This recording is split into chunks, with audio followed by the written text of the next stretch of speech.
Hi, everybody. If you're just joining us for today's webinar, I'm Brett Davis, and I serve as president of the AGRIP Board of Directors. You're going to hear now from AGRIP Succession Planning resident Steve Troutman, who's here with me today. Well, at least he's on the screen with me today. Some of you may have met Steve in the before times when we were gathered in March in Orlando. Remember those times? There, Steve talked about planning models and success metrics for pools managing staffing changes. Maybe the current world situation has sped up retirement plans by you or some of your senior staff. Today, Steve's going to talk and share practical information to prepare for and conduct emergency knowledge transfer in a limited period of time. Steve, anything you'd like to add before we jump into your presentation? Hey, Brett, thanks for having me today. Good to be with you all. I actually recorded this presentation a week or so ago so that we could make sure we didn't have any technical glitches. So I'm going to be here. We're going to run the tape, and I'm going to be here along the way. You can send any questions or comments that you have through the chat box, and then I'm going to return at the end for some real-time Q&A in about 35 minutes. So we'll look forward to talking to you all then. Hi, everybody. Steve Troutman here.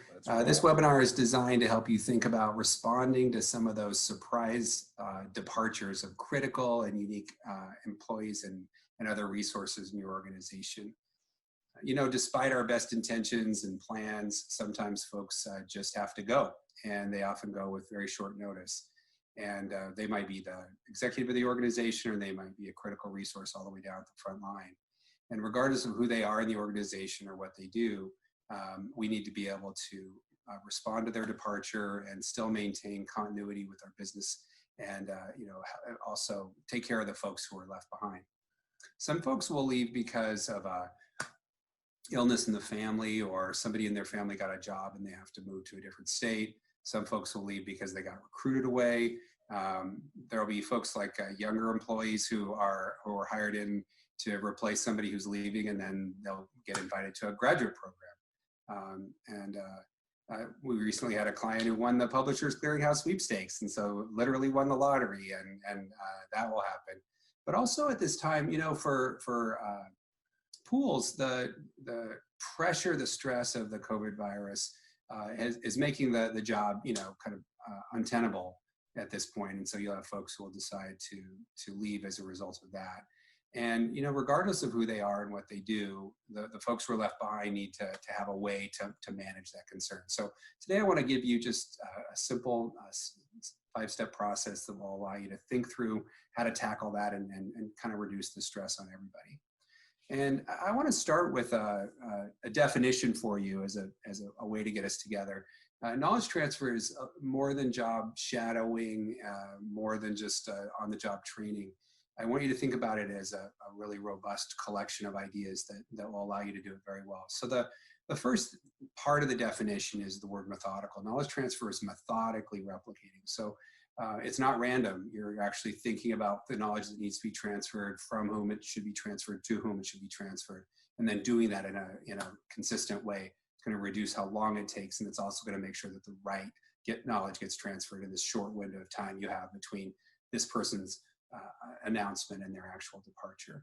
And we want to be able to replicate all of their best stuff. We want to be able to replicate their expertise, their wisdom, their tacit knowledge, and not be afraid to recognize that some of what they know is just their secret sauce. The next step is to think about the person who's chosen to teach. And it's not just anybody who should teach every topic. We really want to be thoughtful about this. And particularly when folks are leaving after decades in their career, it's common for them to have some of what they know is out of date or not the kind of content that you want them to replicate. So choosing the right person and then choosing the right content. And then we want to make sure that that work gets into the head and the hands. We want people to actually be able to go do something with what they learned, and be able to do that all quickly as well. So in this presentation, we're going to think holistically about the whole work of knowledge transfer. Now you might say to me, but Steve, you just don't understand. The people, the handful of people that we're really worried about in our organization they're just so unique in what they do. They have relationships, they have vision for the organization going forward, they know the history of every single thing, so they can tie things together in a way that nobody else can. It's like they have a kind of a magic wand and a bag of pixie dust that they carry around all the time. And I just don't think that we can transfer their knowledge in any meaningful way. And I hear that, and it's a real concern. And all of us have worked with somebody like that in our careers. But I want you to know that all of those things you just said are very, very familiar to me. And the kinds of people we've worked with to transfer their knowledge include like the guy who picks the sugar for the next chocolate at Cadbury, or we worked with the janitors at the Smithsonian, so the people who clean the exhibits and things like that. What a crazy job. So, or people whose job is to make a video game fun, or people who are inventing, in the insurance industry, people who are inventing the next products and the applications that are going to help them compete in the marketplace, as an example. So it's a real broad cross section of both explicit and tacit knowledge that folks have. So the promise I'll make you is not that we'll be able to replicate or replace the wisdom that's gathered over many years, but I want to dramatically reduce how long it takes for the learners, the apprentices, to begin acting wisely. So we don't really need to wait 30 years. We really can learn in 1 hour much of what makes that person unique in their work. And so I want to set you up to do that very successfully. Good. All right. So I want you to start by thinking about, to make this practical today, I don't want you to be generic or academic. I want you to think very practically. So I want you to picture the people that you work with, and maybe you're on this list yourself directly.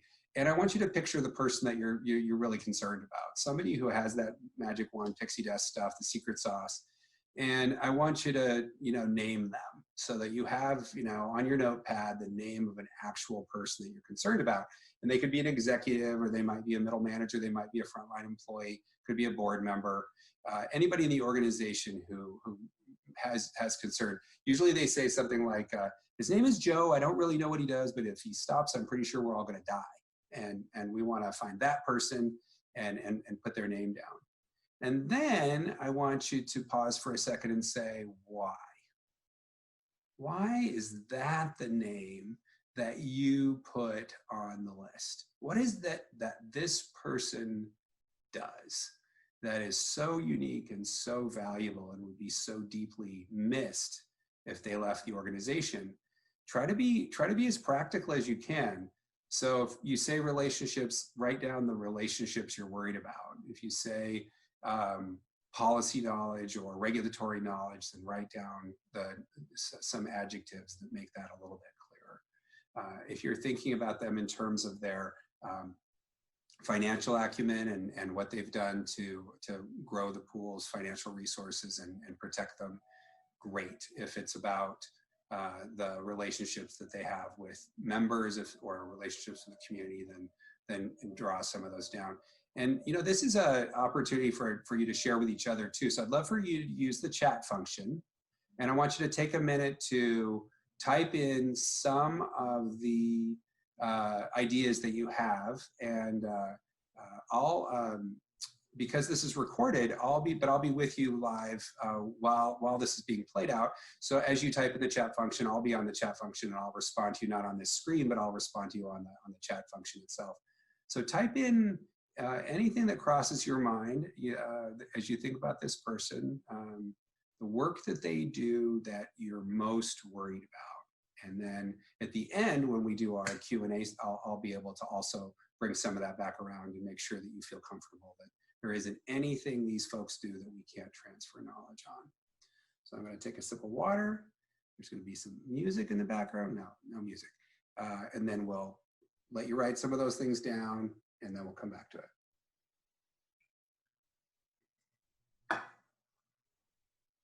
Good.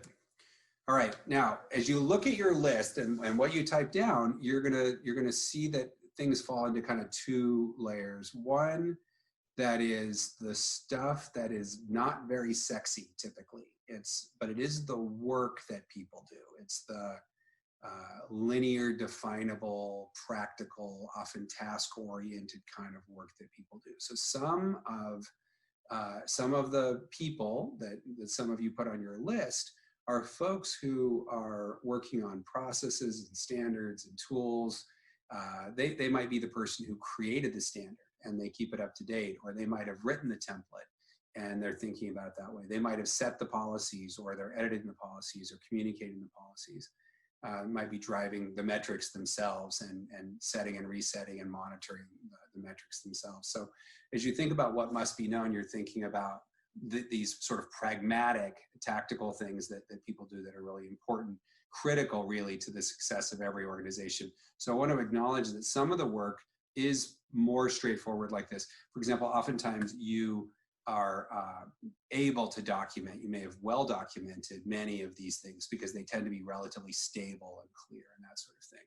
So I don't want to belittle this part of it because this is critical and you can't skip it.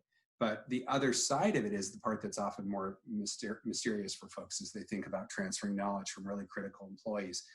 The other half of it is the secret sauce that people have that is so critical. And so here's where you're starting to say, not just the history, but the history of what? And not just the relationships again, but the relationships that are there. What are some of the big decisions that these people make? So as you made your list in the chat, you're thinking about maybe the work that this person did over the last 6 to 12 months, and what they did around the kinds of decisions they made, for example. These folks oftentimes are also anchors in the culture. And so you can think a little bit about the role that they play.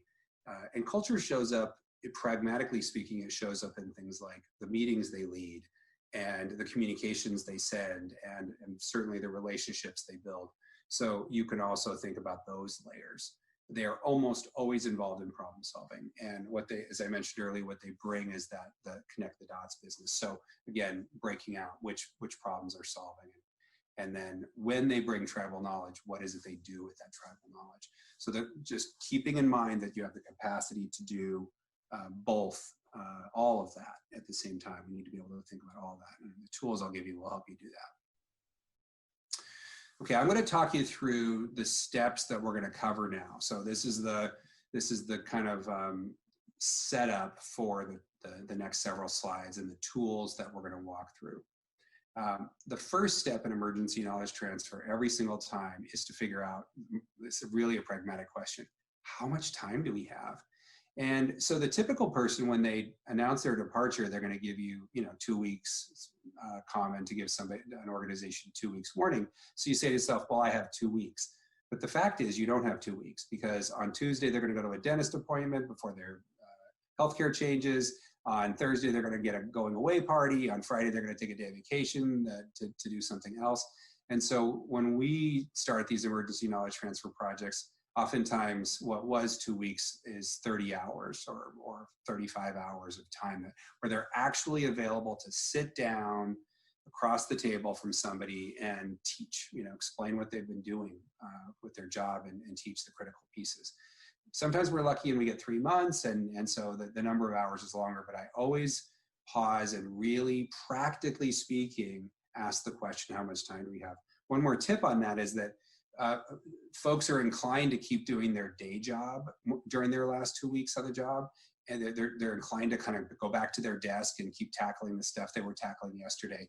And someone in leadership really needs to help them not do that. They need to basically stop working and spend all of their available time preparing to, and this process will help with that. Then we're going to talk about the highest priority knowledge to transfer, and so we're going to make sure that we're teaching the most critical content first, because we have a finite amount of time. We want to make sure we do the most important part first. We're going to talk about who's going to learn, and I'll give you some tips on making sure that you think about who's a possible learner. It's a broader spectrum than you might imagine. Then we're going to talk about what they're going to learn how to do, and an emphasis on do. So what is it the learners will be able to take away and go take care of at the end of this process? Then we'll stop and transfer knowledge and actually have somebody teach. And then there's going to be a process of passing the test. So making sure that you have actually transferred the knowledge, the learner is in a position to be as consistent as possible with the person that they're replacing. So these steps, how much time do we have? What's the priority? Who's going to learn? What are they going to learn how to do the transfer, and then pass the test? That's the same process you're going to do over and over and over and over and over again every single time you run into this situation. Here's a tool that will help you with this. A lot of you probably made it to the governance conference, and I presented this there. And for those of you who haven't, I'll spend a couple minutes on it. This tool is to help answer that first question. Who's going to teach? What are they going to teach? And to whom are they going to teach? And so we start with the expert who's leaving, and we put their name in the left-hand column. And then we add to this list under their name anybody who could learn from them. And we're thinking about the other employees in the organization. Where potentially a learner could be a retiree who could be brought back for a short stint. Sometimes it'll be a contractor who would be brought in to help with learning something.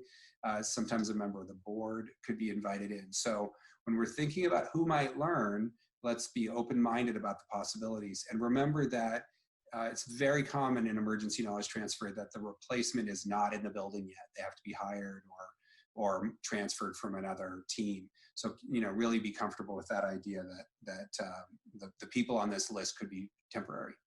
Then across the top, we've made this list of silos, which is, I'll show you some examples of that on the next screen. So these are the blocks of work that take a month to a year to learn. And so we're gonna have a list of the silos that this person has been working in. And then we're gonna use this framework. Purple is the expert that we wanna replicate. So if the person who's leaving is the purple, then we wanna note it as such.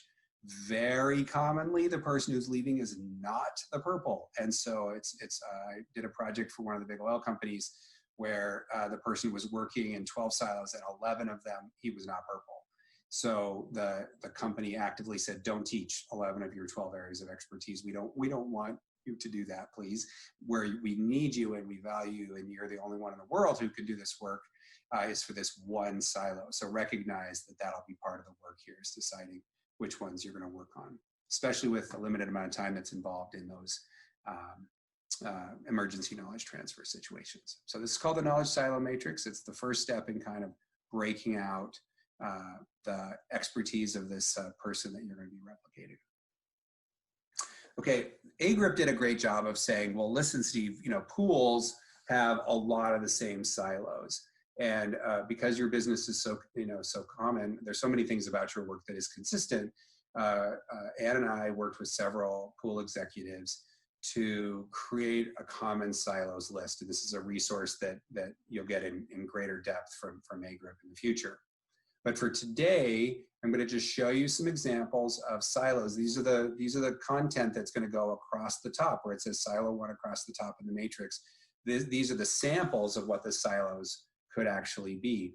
Now remember that some of you have a person on your list who is the CEO, and some of you have the person on your list who's a frontline manager.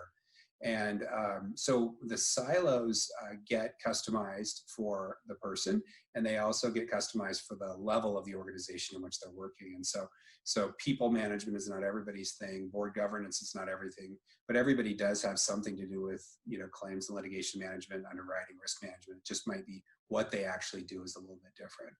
So as you're thinking about your person, I want you to say, do any of these silos, are they relevant for this person? And if they are, then choose them. That's terrific. And if they're not, then let's talk about what the silos might be for your person. And here's another opportunity to put your ideas in the chat function.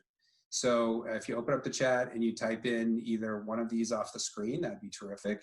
Or to type in something else that you think might be a silo. And remember, a silo is a block of work that takes a month to a year to learn. And usually you'll find that label by saying, that's Sarah, she's my go-to person for X. And what the X is oftentimes, what the silo is. So go ahead and type those in, and I'll be typing back during the showing of this video. Okay, so now we're on our path, right? We know who we're talking about. We have a hypothetical for how long we have for them to transfer their knowledge. Then we're starting to say, what are the silos in which they're working, so that we're starting to sort of zoom in on the specificity of what really has you concerned about them. And with those silos now, we can pick the apprentices, who's going to be the learner for each one of these silos. And now we're getting closer to being able to take action. So that's the steps. That's the steps that gets us this far. So we're zooming in, and now the next thing we need to do is to break down the silo itself. So I'm going to give you 3 rules, and you could take a screenshot or write these 3 rules down, because these are really important to follow every single time you're breaking down a silo. What you're going to do in breaking down the silo is you're going to write effectively a task list, and you're going to say what it is people do in that silo. And it's critical that we stay very, very, very practical. So you might say, he has a PhD in finance, and I don't care. What I really want to know is, what does he do with that PhD in finance? And so that's the work of this. So the 3 rules that we use in writing a knowledge transfer plan, the first one is we start with an active verb. Write, read, analyze, design. You know, it's a verb that follows the second rule. Use that verb. You can make sure that you can say to somebody, go do it. So bad verbs are things like understand. You'd never say to somebody, go understand that, or be familiar with, go be familiar with that, go have a degree in that. You just wouldn't say that. You'd say, go analyze that, or go write that plan, or go lead that meeting, or go build that relationship. So start with an active verb and make sure you can go do it. And then, this is really big deal too, size the task. In other words, choose a block of a task that you could teach in about an hour. So think like 1 sitting. So the wrong ends of this are, you know, every click is not a task. And on the other end, a PhD is not a task. So we're looking for something that could be taught in about an hour. And that allows us to have bite-sized chunks. So now we've got the person, we've got their expertise, we've got the apprentice, we've got the silo, and now we've got tasks that could be taught. And what I'll promise you is that everything they do could be turned into a task, no matter what it is. And during the Q&A, you can bring me some examples of that, and I'm very happy to make sure that everything breaks down into a task. That way, it's practical, and it's not just you know, mysterious magic that people have. So these 3 rules we're going to follow. When we break it down, we'll do a sample here in a minute. And the first step is going to be to pick these verbs. So I've given you some of the verbs, and I'm going to have you practice this a little bit with the folks that you're talking about. So you're picturing the person, you're picturing the silo, and you're saying to yourself, does my person have any relationships that we're concerned about? So the relationship might be with the reinsurance broker and underwriters, or it might be with the members who are in the governing body, or it might be with leaders of local public entities. So who does this person have relationships with? And you might have 2 relationships, and you might have 50 relationships. And every single one of them makes the plan, because every single one of them matters. The relationship, the knowledge about the relationship needs to be transferred. And then you can say, do they lead any meetings and or attend any meetings? The answer is almost always, duh, of course they do, 1 million. But it's not 1 million, it's like 9, you know? And so you make a list of all the meetings that they lead or attend, and it's really like attending a meeting. Is that a thing? It's completely a thing, especially representing the pool, especially like, who do you sit next to? When is it appropriate for you to lead and chime in? What kind of notes do you take? What do you do after the meeting? So we really do inventory all of the meetings that you lead or attend. And then we do things like analysis. So a lot of your work obviously includes so much analysis. So things like investment returns for a given period and year over year, or analyzing the metrics for your pools to, you know, assess your pool's financial position, or analyzing the member needs, for example, when they're affected by something like COVID. So analysis will come up, and we want you to be able to make a list of the kinds of analysis that this expert does that you value.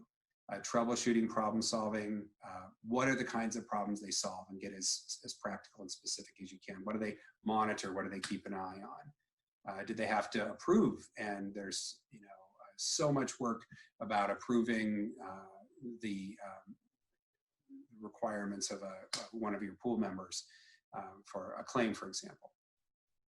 You get the idea. So we take the verbs and we say, does my person do that? And if they do, we write down what they do. And we remember every single time, we remember the 3 rules. So make sure that the verb is active. Make sure you can say, once you've written down, that they can go and do it. You can take a picture of them doing it. So really test, make sure it's clean, and then make sure you could teach it in about an hour. And I'll tell you, for the typical silo, really I've done this for people in all kinds of crazy jobs all over the world. It's usually like 25 to 100 tasks. And it's so rarely over 100 that it's almost doesn't happen. So I want that to be encouraging to you, because it's not a million per silo, I promise you. And it's always a finite number. You keep working the verbs and you keep writing things down, and you will get to a point where you go, yeah, there's nothing else. And that's when you know you've got a pretty darn good list. So now in our kind of focus, we've gone all the way down to the task level. And then you go back to, how many hours do I have? And remember, each one of these lines can be taught in about an hour. And so you can say, I only have 3 hours, so I'm going to teach these 3 lines from the plan. Or I have 30 hours, and so I'm going to teach 30 lines from 4 different silos. And that's how I'm going to use the remaining hours that are left before this person goes. And that allows you to methodically transfer knowledge from the chosen person into the head and the hands of the people that you're working with. So now we've got the beginnings of a plan, but we don't yet have a way to measure. And the measurement is a really critical piece of the puzzle, because you've all been the recipient of what I call the fire hose of information. And the fire hose of information is somebody with 30 years of experience basically puking all over you with their experience. And you as an apprentice have no way to manage that or control it. And that's really tough on folks. It's also really hard on the experts themselves, because they don't know if anything they're saying gets in. So we're gonna zoom even further past the task level into test questions that will allow folks like you to be able to prove that you've learned, and also the experts themselves to prove that they've transferred their knowledge in advance of their departure. So how do we do that? Well, what I've learned over the years is that if you can answer questions and sound like the person you're replicating relative to a task, that's a measure of you learning something. You still have to go do it. You can still make mistakes. There's still problems that might pop up, but you do have the opportunity to prove that you are not wrong right out of the gate, which is very commonly an issue. So we're going to take a task like build a relationship with your reinsurance broker and your underwriters. So that's a little squishy, right? Build a relationship with your reinsurance brokers and your underwriters. And or we could take a task like managing a pool member who has repeated costly claims, or a task like retaining your net position during a time of instability. So we'll take a task like that, and I'm going to pause for a second and make sure that you have a task that you want to work with. So you've got your silo, you've got your expert, and I want you to take a minute and make sure that you've got a task like I'm describing. Build a relationship with the governing body, or analyze the investment returns. So write down one of those for you. Make sure it follows the 3 rules. It's got an action, verb, and you can say to somebody, go do it. It's teachable in about an hour. Everybody should have something written down there. And now we're going to say, how do I prove that I taught it? So how can I transfer knowledge? And then how do I prove I taught it? And this set of questions will help you on both sides. It'll help you prepare to teach when you're the expert, and it'll help you prepare to learn when you're the apprentice. And so I encourage people to write down what they're going to teach using those 3 rules, and then pause and say, what questions do I want my apprentice to be able to answer? And the good thing about these 9 questions, and there's 20 of them, and you can go to stevetroutman.com and get the rest if you want, but these 9 I think are pretty well set for the pool environment.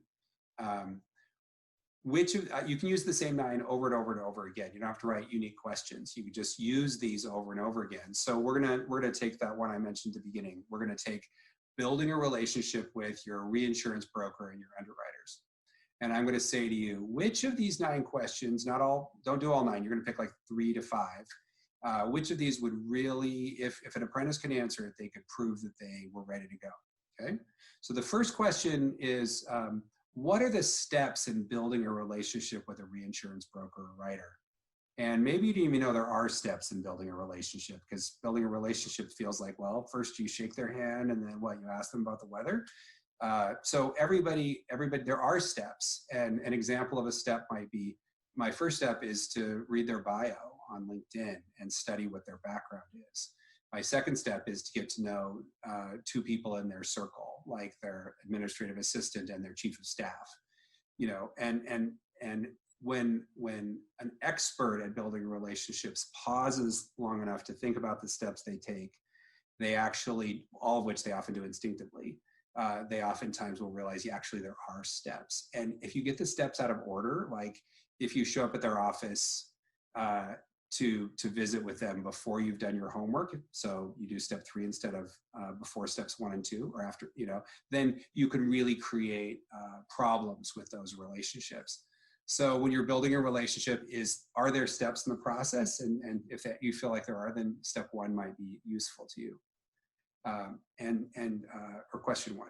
Question 2 says, what are the most common mistakes people make? So this is really valuable when somebody's talking about a unique relationship. Like this executive that I'm getting to know really cares about numbers. So if you don't come with your numbers buttoned up, this person will not listen to you. Another one might be more relational and care about stories and outcomes. And that might be what they want to talk about. So the most common mistakes, not just with relationships in general, but most common mistakes with this individual person. And that can be really powerful. So maybe it's question 2 that you would choose.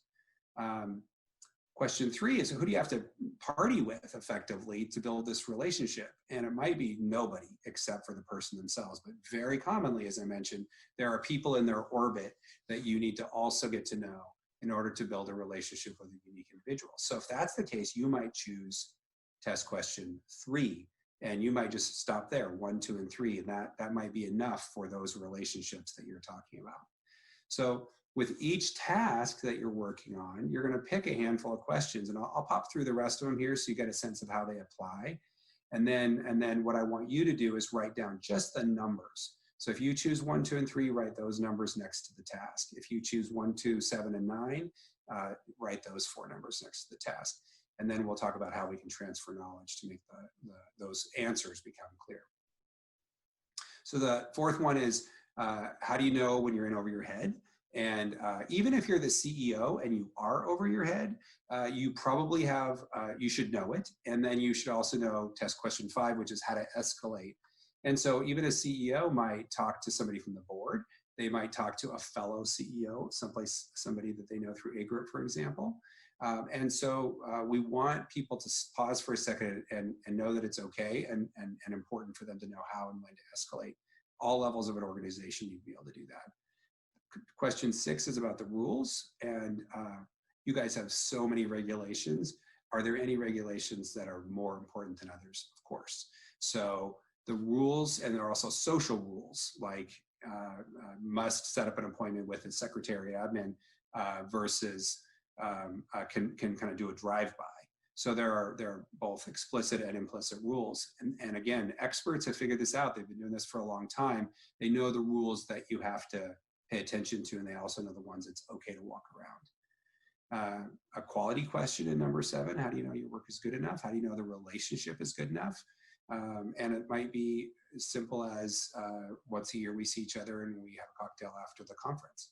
That might be enough. And others, it might be more like response time as an example of the metric. So that can be a piece of it. What do you look for and listen for in this relationship or in any other task that you're doing? And then opportunities for innovation. So this is an important question for pools because there's so much stability in what you do that sometimes people might miss the opportunity for innovation and the ways to look for that. The opposite is also true. We might have people who are being innovative inappropriately and they're coming up with new ideas for things that they really should never touch. And so it's a great back and forth is to talk about opportunities for innovation. And for some tasks, it's uniquely important. So your job here is to think about the silo, think about the teacher, think about the learner, think about the task, make sure it follows the 3 rules, and then pick a handful of these questions. And then when you go to transfer knowledge, and you'll work on the answers to these questions, and you could write a quick document, or you could do it out loud and have your apprentice type up the answers. But if you actually teach to the test for these questions, then you have an opportunity to make sure that you're covering kind of a succinct and uniquely valuable block of information.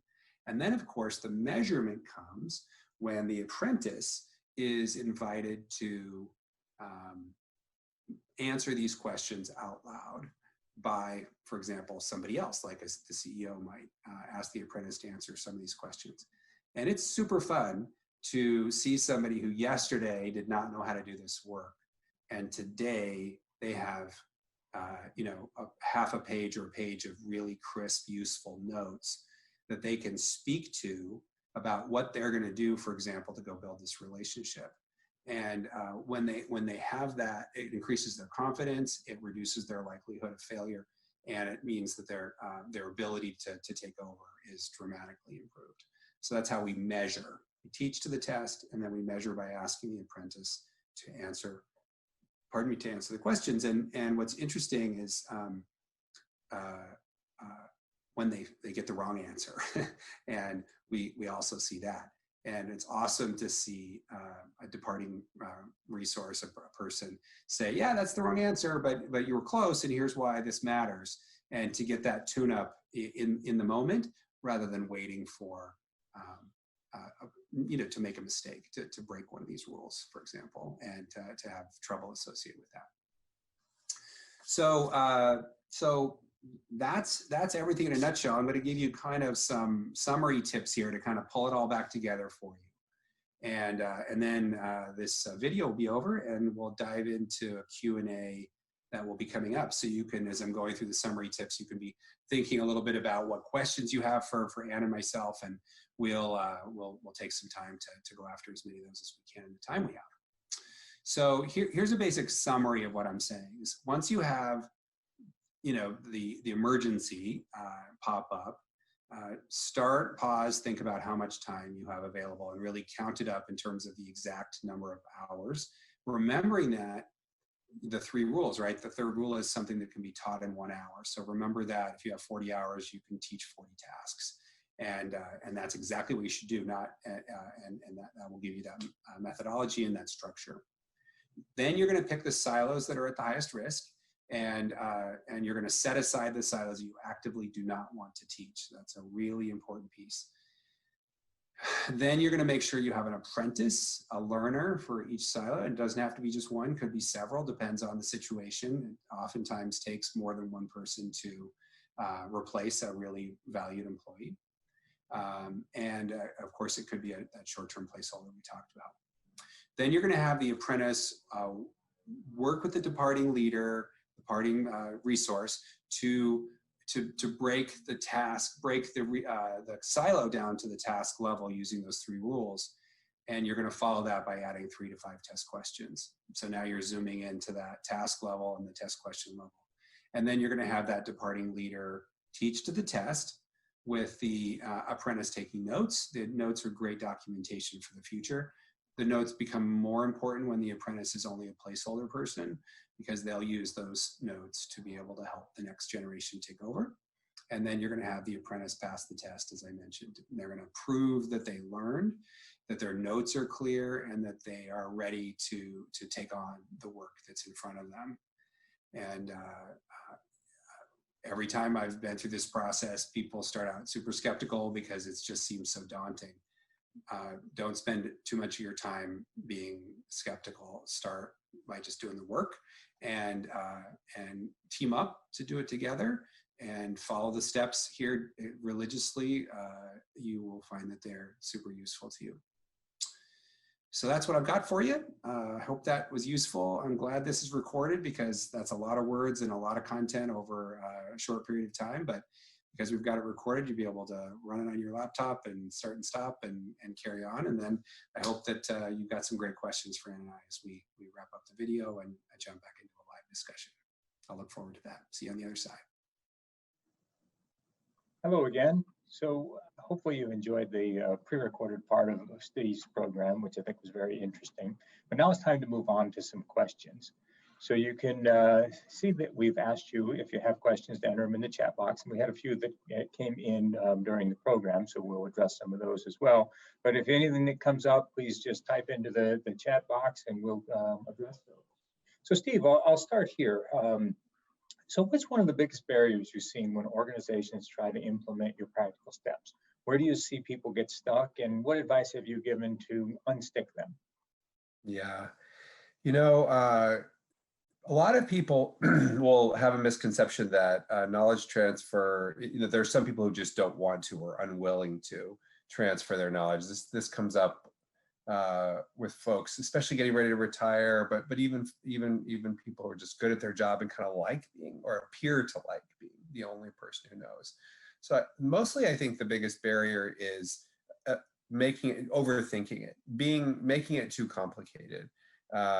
And the steps that I've given you they sound almost like ridiculously obvious, you know, too good to be true. And so my strong recommendation is, you know, don't overthink it. Recognize that people really are willing to transfer their knowledge if you can give them a way to do it, you know, give them a clear thing that you want them to teach, tell them a clear person who is in a position to learn, and, you know, make it their job to learn, and then give them space and time and a process to be able to do that. And so I think that that's the biggest barrier, is just overthinking it and you know, assuming too much. In my experience, even the craziest jobs, craziest people spread around the world, if you follow the steps, you will get outcomes that are going to be really, you know, practical and useful, and that's critical. So thanks for that, Steve. Craziest jobs, craziest people. This doesn't necessarily go into our next question, because I'm going to say you know a little bit about pooling, but I don't want you to get the impression I'm saying that we're crazy jobs and crazy people, but more about crazy times. That we're really, you know, we're in the middle of a pandemic, and these are unprecedented experiences for us. So you know a bit about pools, and what's your succession planning advice to pools, knowing what you know about the environment today? Yeah, you know, the main thing is that I've seen when I've talked to pool executives and seen the work that you do, is to recognize that you don't have to transfer all the knowledge from one person to one person. It's not even advisable, because my work I call talent risk management, and you guys are great risk managers. So don't just transfer the risk from a person who's leaving to the person who's going to replace them. Really look broadly at the work that's being done by the person who's leaving, and look to transfer that knowledge to, you know, several other individuals. Also recognize that you can transfer the same knowledge to more than one person. And so it's real common to have somebody who's leaving, you know, train up a couple of different people at the same time. And so just recognize that you're spreading the concern, spreading the capability out to the organization. I think that's one big piece of it. And the second one I'll reiterate that you just heard during the webinar was, make sure that you focus on the content that this person is uniquely good at, and very carefully and thoughtfully extract, you know, remove the idea that they would teach everything they know, because that's first of all, it's overwhelming, but also a lot of what they know is out of date and not useful and not helpful. So that's two ideas I have for you in terms of pool specific knowledge transfer. Thanks for that, Steve. So you had mentioned one of the, I took this as a potential mistake of trying to transfer everything. Yeah. What's another mistake that you see that the pools can guard against when it comes to emergency succession planning? Yeah, think about, make sure you use all the verbs from the webinar, and any that you can come up with. Be really creative. So another mistake that people make is that they're like, they quit too soon, or they don't believe that some of the magic that this person does can't be transferred. And so get very, very practical about what they actually do with their secret sauce, and then be thorough. And that will also help you dive deeper and get at the content that's going to be really important. Remember that, I guess one more that I'll reiterate from the webinar was that folks will often continue, they'll go back to their desk and continue to do their day job. And so that's a mistake that I see all the time. And they'll say, no, she's just finishing a project, or no, she's got to, wrap something up. It's like, okay, that's fine, but let's be really intentional about that. Let's not let her back to her email, just, churning away at work like nothing's changed. I like to pretend that the person who's leaving is already gone, basically stop working and do that within a couple of days of their announcement, so that all they're doing is somebody else is typing on their keyboard. Think of it that way. They're over the shoulder of somebody else who's actually doing the work that they've been known for up to this point. Thank you. You had talked a little bit about this really being emergency succession planning. So I just want to talk for a minute about the time frame. You had mentioned that somebody's giving 2 weeks of notice. Okay, that's definitely an emergency time frame. What's not an emergency time frame in your mind? Well, I mean, I think this is really dependent upon the organization, but actually I'll pivot the question a little bit. One of the problems we see is when somebody gives 3 months notice, people don't treat it as enough of an emergency. So whatever, just get methodical, get clear, right away, and build your plan. And then you can build your plan for however many hours or weeks, you've got to work with. So the answer to the question of what's really an emergency will 100% come from the plan that you write within the first day or so of that they're leaving. That will really help you quite a bit. Yeah, great. So here's a question, kind of getting back to when you talked about being practical. I'll put it in the category of practical question.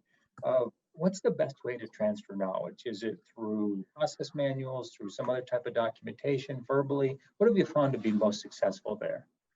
Yeah, documentation in a business like yours where there's a lot of stability, documentation can be very valuable, and where you have work that's going to need to be trained to multiple people over multiple time. Writing documents or using documents can be very valuable. But in my experience, that's not the part you're freaked out about. When somebody's leaving, you're not worried about something that can be written down. You're worried about their relationships, and you're worried about their ability to solve problems, and you're worried about their vision for the organization. Those larger, more kind of secret sauce ideas. And so, in my estimation, document along the way when you're not in an emergent situation. But once you are in an emergency, and somebody really is leaving in a shorter window of time than you'd like, then use the outline format that I've given you. Think about it in terms of silo, task, test questions, and working that way. So the pools that we have within the AGRIP membership really range in size from large pools to small pools. And there's a couple of questions that have come in, and I'll kind of combine these. Really, how do we do this for a small staff? And then the other part of this question is that we have people that have multiple areas of expertise. So we've got a small staff, we've got individuals with multiple areas of expertise. How do we really make that work out? Yeah. Well, even big organizations with tens of thousands of employees, which I work with, have the same issue that you have when you have a small staff, because it's always a finite number of people who are in a position to learn. And so the process that I've offered to you today really is scalable from one person to one person, as well as from one to many.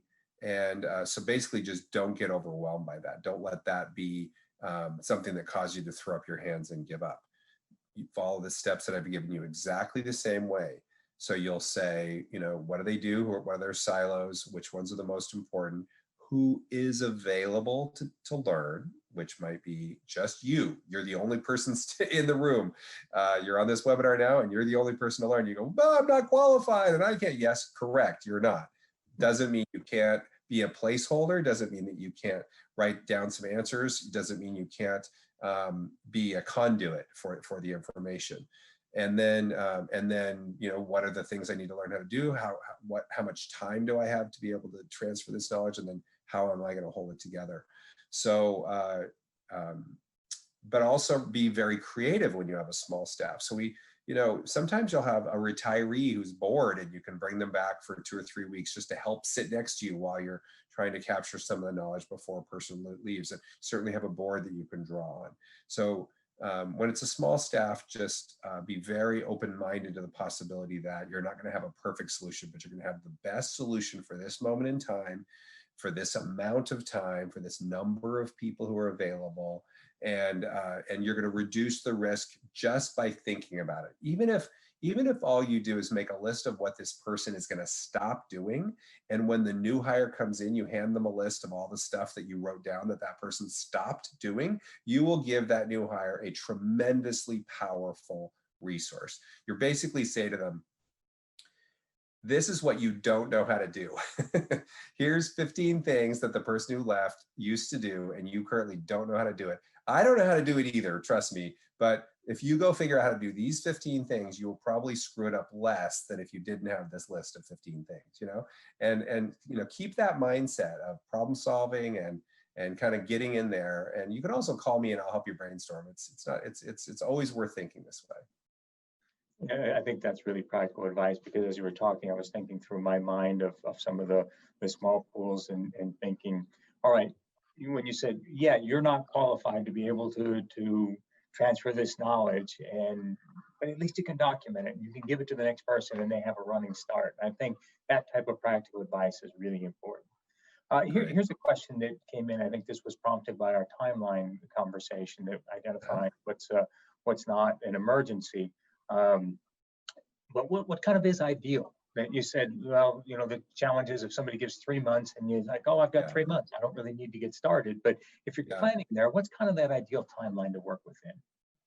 I mean, I could guess for you, but I don't think there is an ideal timeline. I think it's almost a fool's errand. I would just say, if you have a year and you can start somebody job shadowing you and you can kind of ooze out of the job over the last, you know, so that the last 3 months you're getting a paycheck, you can be playing golf, you know, that's delightful. Good for you.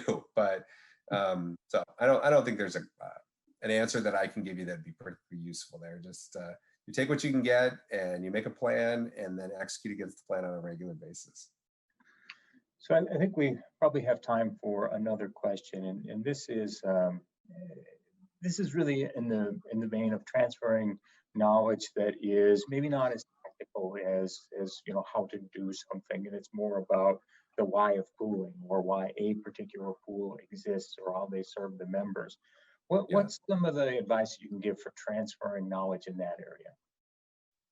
So the test questions that I gave you do work as well for technical knowledge as they do work for that kind of you know, tacit knowledge that is more what we call, you know, you hear me talk about pixie dust and secret sauce and things like that.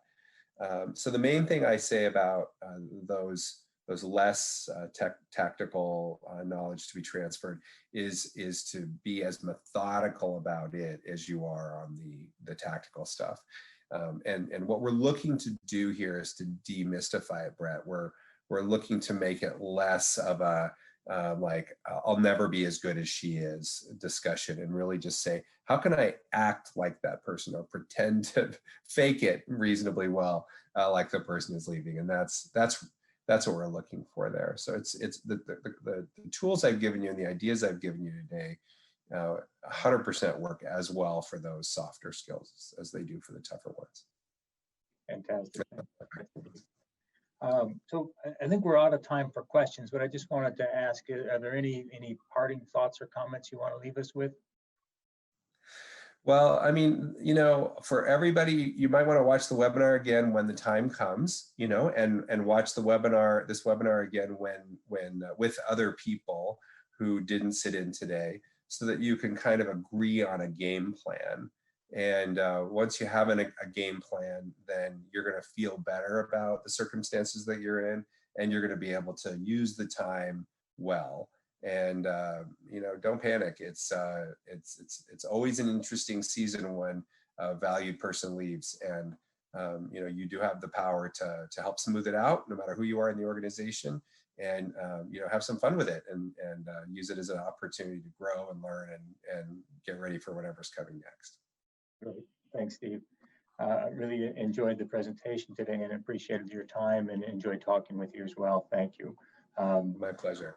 And I'd like to remind everyone that Steve's going to be with us for all of 2021, so this isn't the last chance that we'll have to hear from him. We can visit the AGRIP website for additional information and resources by Steve on succession planning.